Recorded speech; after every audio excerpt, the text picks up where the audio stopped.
The dirt road leading to the Halden farmhouse twisted through a dying patch of oaks, brittle with the touch of November. It was the kind of road that collected dust in the summer and silence in the winter. On the night of November 14, 1998, that silence settled early over Ashmere, a quiet town that rarely made the news and preferred it that way. Inside the farmhouse, the Halden family sat down for dinner, just like they always did. The roast chicken was still steaming.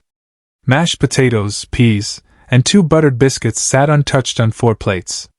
Luthen Halden, the father, was freshly shaven, his pressed shirt slightly unbuttoned at the collar. He was a man of habit, of minimal words but sharp presence. Opposite him sat his wife, Mireia, a woman whose beauty hadn't faded with the years but instead deepened, like a painting left in candlelight too long. There was something hollow behind her smile that night, as if she was trying to be present, but her mind had already walked out the door. To her right was Elsie, their 14-year-old daughter, clutching a brown leather diary with one hand, her fork untouched in the other. She was watching her mother quietly. On the end was Neva, just 9, her hair braided, the ends of her ribbon chewed. She was busy twisting a wind-up toy in her hands, a wooden ballerina that had once belonged to Mireia. The air inside was warm but tense, like a storm that hadn't decided whether it would pass or break. Outside, the wind picked up. The front door was slightly ajar, the way it might be if someone had just stepped outside and planned to return quickly. The dog, a mutt named Diggs, sat at the threshold, ears pinned back, growling low. No one paid attention. Not even when the hallway lights flickered for a second. Not even when the clock in the living room stopped ticking. Mireia reached for her glass and then stopped. She looked down at her open diary, resting beside her plate. Her pen had left a line mid-sentence. He said tonight would be... But she hadn't finished it. Luthen glanced at her, then at the girls, then back to his plate. No one spoke. It wasn't uncommon for dinners to be quiet in the Halden house. But this silence felt different, like the room itself was listening, holding its breath. Elsie finally broke it. "Mama," she said, her voice softer than usual. "Tomorrow there's an audition for the winter play. I want to try for the lead." Mireia smiled faintly. It didn't reach her eyes. "Everything will be all right by tomorrow," she said. At the time, Elsie didn't think much of it. It wasn't the kind of thing that sounded important. But years later, when the photos resurfaced, when the truth began to unravel, that sentence would echo in her memory with the force of a scream. That was the last moment anyone would ever see them. No one saw them leave. No one heard a scream. No neighbors recalled anything unusual. There was no break-in, no broken glass, no signs of struggle. But by the morning of November 15th, the Halden family was gone. At 8:17 a.m., Mireia's younger sister, Lorna, pulled into the driveway. She came every Saturday for breakfast, a long-standing tradition going back to when their mother died. She found the front door open. Diggs was still there, pacing in circles, whining. The house was quiet. Too quiet. Inside, nothing had changed since the night before. The dinner table still looked freshly set, except the food was now cold. Neva's cup had tipped over and soaked into the floral tablecloth. Elsie's chair was slightly pulled back, as if she had just stood up. Mireia's diary lay open beside her plate, the pen still resting on the half-written sentence. Upstairs, the beds were made. Toothbrushes still damp. The TV was still on, static playing softly in the background. No clothing was missing. No bags packed. Mireia's favorite sweater hung neatly on its peg. Luthen's shoes were by the back door.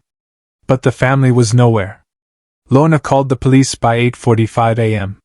By noon, the entire Ashmere Sheriff's Department had secured the property. Dogs were brought in. The woods nearby were searched. The local church opened its doors to volunteers. Flyers went up before nightfall. But there was nothing to find. No bodies. No tracks. No ransom notes. No fingerprints, save the ones belonging to the family themselves. It was as if the Haldens had vanished mid-breath. The story dominated local news for 2 weeks. Then regional. Then national. It was the kind of case that cracked open something deeper than curiosity. It touched something ancient in people, the fear that you could be here one moment, living, breathing, eating dinner, and gone the next, without explanation. Some said Luthen must have lost his mind. Others blamed Mireia, saying she was too quiet, too pretty, too unreadable. There were whispers of cults, UFOs, hidden tunnels, murder-suicide. People made up stories just to make sense of it. But every theory died the same way, no evidence. Eventually, the investigation turned cold. The farmhouse was sealed, left to rot. The yard overgrew. Diggs was taken in by a neighbor, but he stopped barking, stopped eating, and died within a year. The house became one of those places children dared each other to run past. The adults just stopped talking about it. And yet, in the silence that followed, something remained behind. Something in the walls, in the floorboards, in the unfinished sentence Mireia never got to end. It would take 25 years before anyone returned. And even then, it wouldn't be for answers. It would be for the story no one ever meant to find. The first real storm in months rolled into Ashmere the night Lyric arrived. She had never heard of the town before inheriting the old farmhouse. It was a strange gift, left by an estranged uncle she barely remembered, her mother's cousin, or maybe her uncle's cousin, no one could really say. But the will was legal, the land was hers, and curiosity had always pulled harder than logic. The house looked nearly the same as the black and white photos she had found taped to the back of the deed. Even after decades of decay, the bones of the home stood proud. Wind had peeled back layers of old paint, and vines twisted around the porch posts like clenched fingers. But something about it intrigued her, the silence, the smell of dust and pine, the way the house seemed to breathe as she crossed the threshold.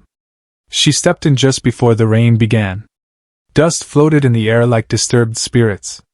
Her boots echoed against creaking floorboards. The house hadn't been touched since the late 90s. No renovations. No auctions. Just locked up and left alone. In the front room, the furniture was covered in yellowed sheets, corners curled like old paper. She pulled one off. A velvet chair. Deep burgundy. Perfectly preserved. Like it had been waiting. The air held a weight that felt familiar but unspoken, like walking into someone's memory. Lyric wasn't there for ghosts. She was a freelance historical researcher, trained in cataloging buildings and finding stories others had forgotten. She believed in timelines, not hauntings. But even she couldn't explain the strange pull she felt toward the far wall of the dining room. It was cracked, just a thin diagonal split along the wallpaper. But behind it, she felt something, hollow. She knocked once.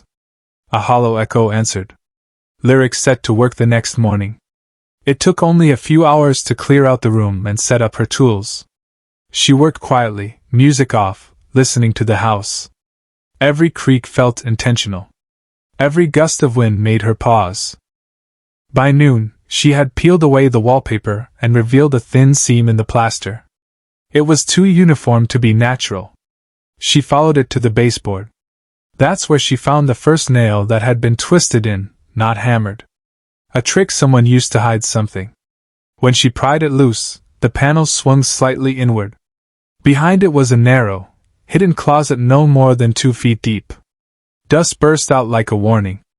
Inside, on a shelf, sat a wooden chest. She pulled it out slowly, heart pounding harder than it should have. The lock was broken. She lifted the lid.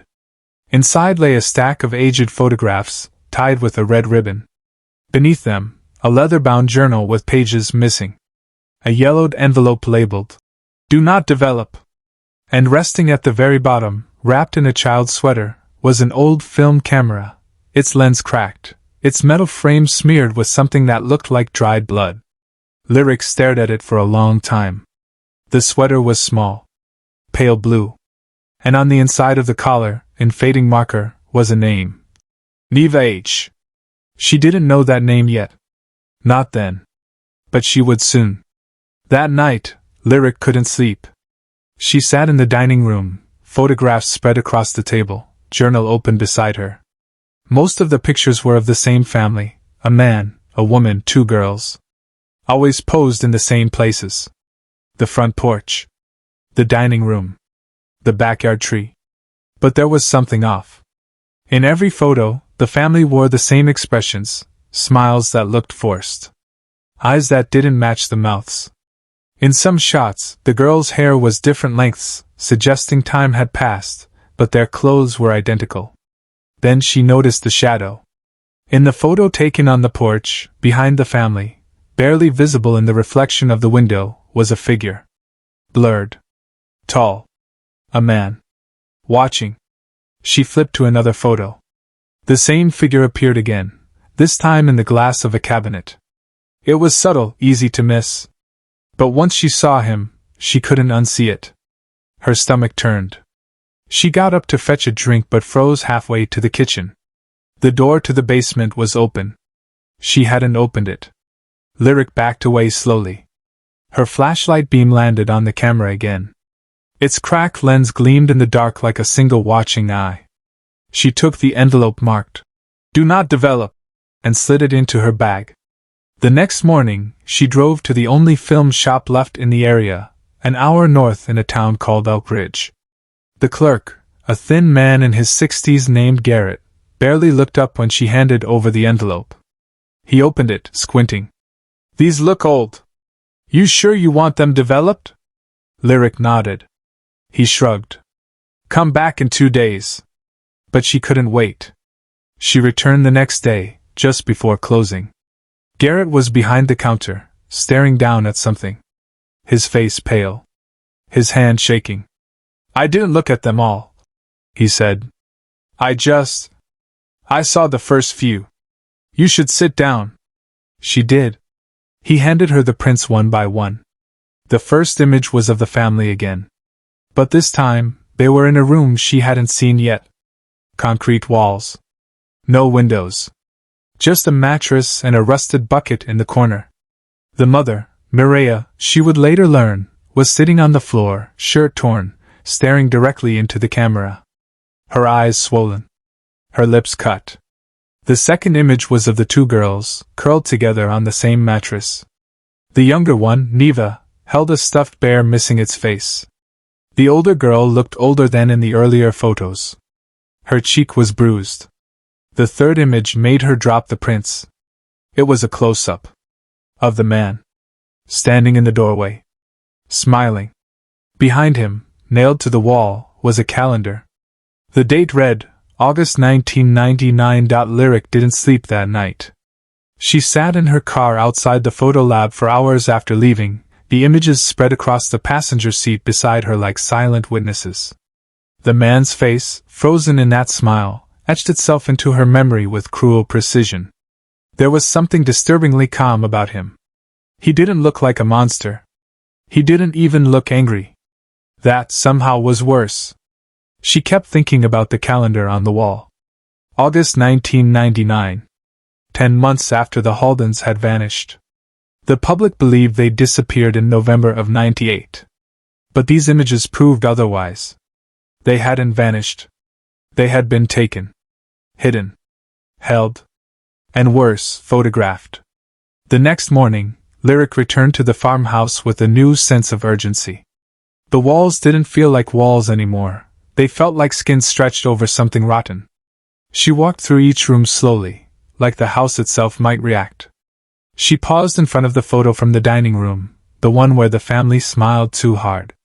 There, again, in the reflection of the china cabinet, she saw the faint silhouette of that man. Always watching. Always close. She opened the basement door. This time, she didn't hesitate. Each step down cracked under her weight. The air was dense, almost wet. The light from her flashlight wobbled along the walls, revealing peeling paint, mildew, and long-forgotten tools. But something was wrong. One side of the basement didn't match the blueprint she had found online. The far wall was too thick. Too clean. Recently sealed. She tapped it. Hollow. She pulled out her crowbar and began to chip away. It took nearly 2 hours to break through, but when she did, the hidden door behind the plaster gave way with a loud crack. Behind it, she found a narrow tunnel descending further underground. Dirt floor. Low ceiling. The smell of mold and something older, something decayed, hung in the air. Lyric braced herself and crawled in. The tunnel led to a hidden chamber. It wasn't large, maybe 12 feet by 12. A single bare bulb hung from the ceiling, long dead. In one corner sat a rusted metal cot, a stained mattress barely intact. On the walls were faint scratch marks, tallies carved into the stone, dozens of them, hundreds, counting days, or maybe moments. In the opposite corner, an old tripod lay tipped over, one leg broken. Dust-covered Polaroids were scattered on the ground like leaves. She picked one up. It was Mireia, sitting on the edge of the cot. Eyes blackened, one wrist chained to the pipe behind her. Her blouse was open, exposing bruises. Her expression wasn't just pain. It was defeat. Surrender. As if the camera had taken everything she had left. Lyric dropped the photo. Another image showed Elsie, alone this time, sitting in the corner with knees pulled to her chest. She looked older. Maybe 15. Her clothes didn't match the ones in the family photos. They were oversized. Male. Stolen, maybe? Her arms were thin, her eyes wide with fear. And then she found the worst one. Neva. She was sitting at the table. Yes, the same dining room table from the first night, but the scene was wrong. Her hands were tied in front of her. There was a cake in the center. A small one. Lopsided, with 6 candles. But she had already been 9 when she disappeared. The candles didn't match. On the back of the photo, in red ink, someone had written, "A new beginning." Lyric stumbled back from the room, heart pounding, hands trembling. She didn't understand what that meant. Not yet. Back upstairs, she went back to the leather journal from the wooden chest. It had belonged to Mireia. Most of the pages had been ripped out, but a few remained. One entry caught her breath. "He keeps calling her his little Neva, but that's not her name anymore. He says we belong to him. I try to smile when he takes the pictures. I don't want the girls to cry." Lyric stared at the handwriting for a long time. It was rushed, almost manic. Ink smeared in places like the paper had gotten wet, maybe with water. Maybe with tears. She copied the names from the journal and went back into town the next day.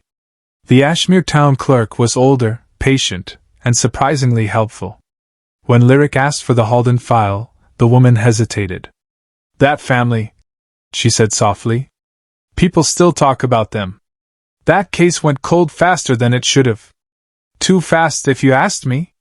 Lyric asked for marriage records, property deeds, police reports, anything with the name Halden or Mireia. Hours passed. Then something unexpected appeared in the marriage records from 2004. A man named Saul Varick married a woman listed as Mireia Henniks. Date of birth, eye color, and fingerprints matched Mireia Halden. But Mireia had never been found. Lyric felt sick. The clerk noticed her reaction. "You all right, dear?" Lyric nodded slowly, tucking the file into her bag. "Yeah. Just trying to find the truth." But her voice betrayed her. She didn't know yet that the name Saul Varick was scrubbed from every online record 3 years later. She didn't know that the farmhouse had once belonged to his great-uncle. And she didn't yet realize that someone had gone to great lengths to make sure no one found this place again. That night back at the house, Lyric didn't unpack. She didn't eat. She sat in the living room, the photos laid out like a map across the floor. The faces stared up at her. Mireia. Elsie. Neva. All broken in different ways. All stuck in time. And somewhere in that time, a man had decided they were his to keep. And now, 25 years later, she had opened the door he left behind. The wind outside had changed. Lyric felt it before she even noticed the windows rattling. It had gone from cold and sharp to something warmer, humid, almost as if the house were breathing again after all these years. She didn't sleep that night. Instead, she stayed curled up on the floor, eyes flicking from one photo to another, afraid to close them. Every time she blinked, she saw Mireia's bruised face. Every time she looked away, She imagined the man's eyes behind the camera lens. At sunrise, she made coffee and stood by the window, watching the fog roll across the overgrown field beyond the farmhouse. Something pulled at her, some gut-deep instinct whispering that she had missed something. She returned to the basement, stepping carefully down the cracked staircase. The air was heavier now. The door to the hidden tunnel hung slightly open, swaying gently, as if someone had passed through it during the night. She crept inside again, this time with a notepad and gloves. She was documenting now, not just for herself but in case someone had to come after her. The deeper she went, the more she noticed. Along the floor were faint drag marks, like someone had once been pulled. The dust was disturbed near the far wall, where something had recently been moved. Lyric placed her hand on the wall and pushed gently. A dull click echoed in the chamber. A panel shifted. Behind it, a second room revealed itself. Smaller. Darker. It smelled like rot. She stepped inside, flashlight beam cutting through the gloom. The room was empty, no furniture, no photos. But the walls were covered in drawings. Hundreds of them. Childlike. Crayon on concrete. Red, black, and blue swirls. Stick figures. Eyes without faces. Over and over, one phrase repeated. I am her now. Lyric stared, chilled to her bones. She turned slowly in place, trying to take it all in. One drawing stood out. It showed a little girl, curly hair, smiling, with two sets of hands reaching toward her from both sides. The girl's mouth was drawn open wide, as if screaming. Above her, in shaky letters it said, Neva isn't Neva. On the ground below that drawing was a rusted tin box. Lyric opened it carefully, revealing a small bundle of paper, a baby's bracelet with a broken clasp, and a lock of dark hair tied in twine. On one of the notes, in trembling handwriting, someone had written, He gave her a new name. I'm sorry. I couldn't stop it. Lyric staggered back. Her mind was racing. If Neva wasn't Neva, then who had she become? Back upstairs, Lyric dug through her research again. The marriage license, the town records, the foster care forms she'd printed after discovering that one of the Halden girls might have survived. One form caught her attention, a temporary placement file from 2001 for a child named Emily, estimated age 6, found abandoned in rural Maine. No parents, no birth certificate. The file was sealed 6 months later when the child was adopted. Emily had dark hair. Brown eyes. Same birthmark on the left cheek as Neva Halden. But no one had ever connected them. Lyric picked up the phone and called an old archivist friend from grad school, someone who owed her a favor. She gave the file number and asked him to dig. He called back 3 hours later. You're not gonna like this, he said.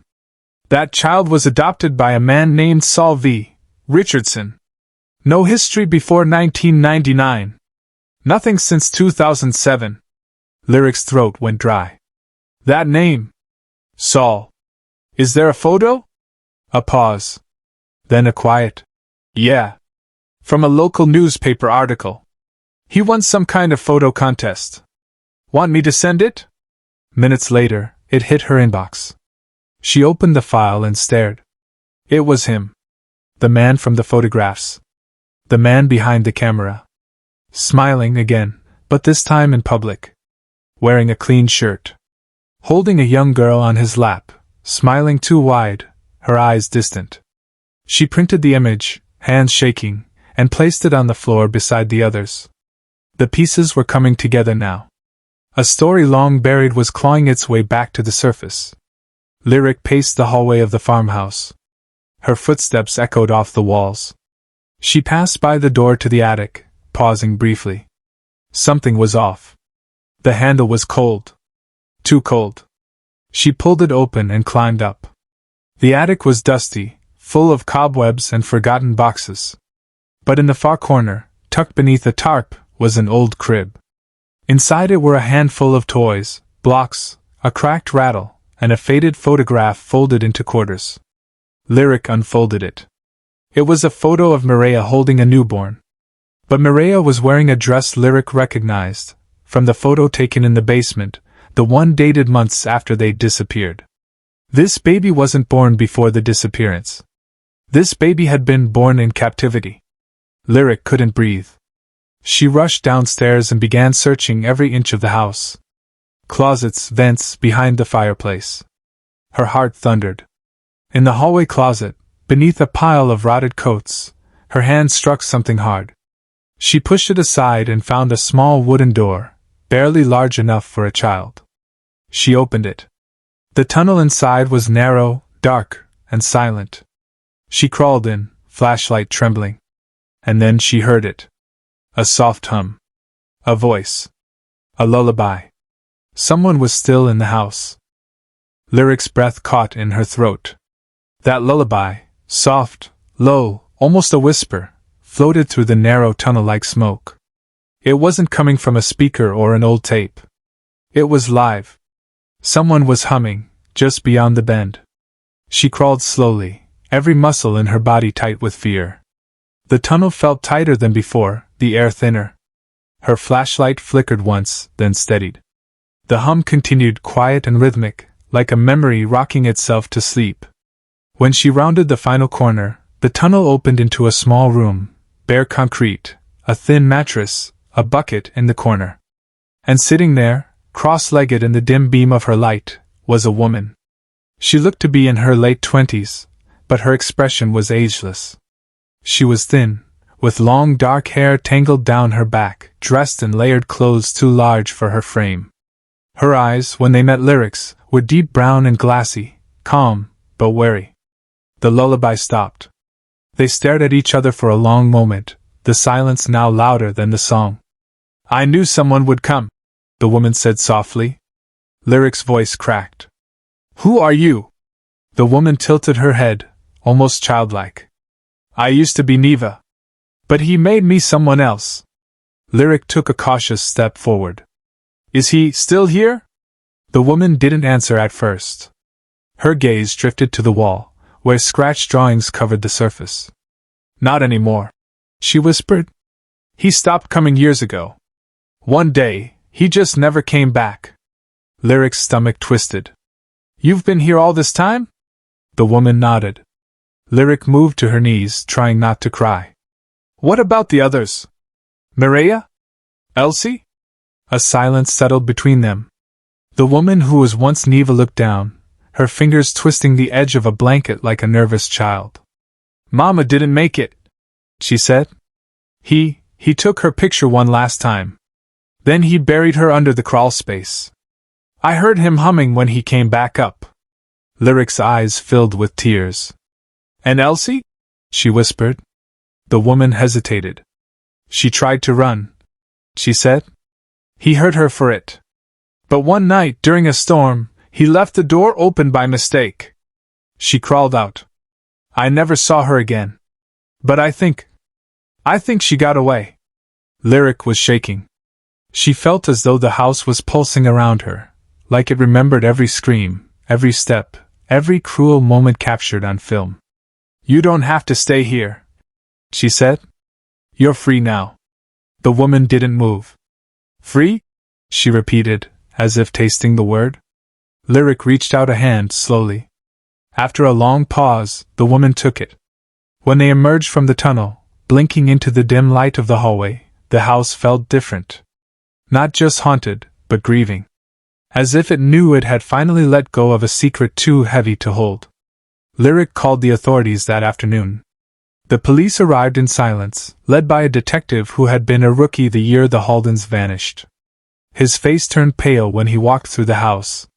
The photos. The journal. The underground rooms. Everything was real. The woman, still afraid of loud noises and flashing lights, was taken into care. Her real identity confirmed through DNA.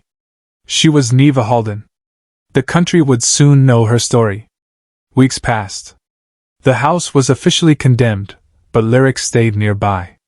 She wanted to be there when they excavated the crawlspace. And when they did, they found the remains of Mireia Halden, still wrapped in the torn dress she had been wearing in the last photo. She was buried with honor. Lyric didn't stop searching. Using her research and the names from the files, she tracked down a woman living in upstate New York under the name Elise Harmon. She was 38 now. A music teacher. No family on record. Lyric sent her one letter, a single photo of her younger self with Neva, playing near the backyard tree. She never got a reply. But a week later, someone left a fresh bouquet of daisies at Maria's grave. The story made headlines. Woman found alive after 25 years in captivity. Documentaries, podcasts, theories. People wanted to know how it could have happened. Why no one noticed. Why no one listened.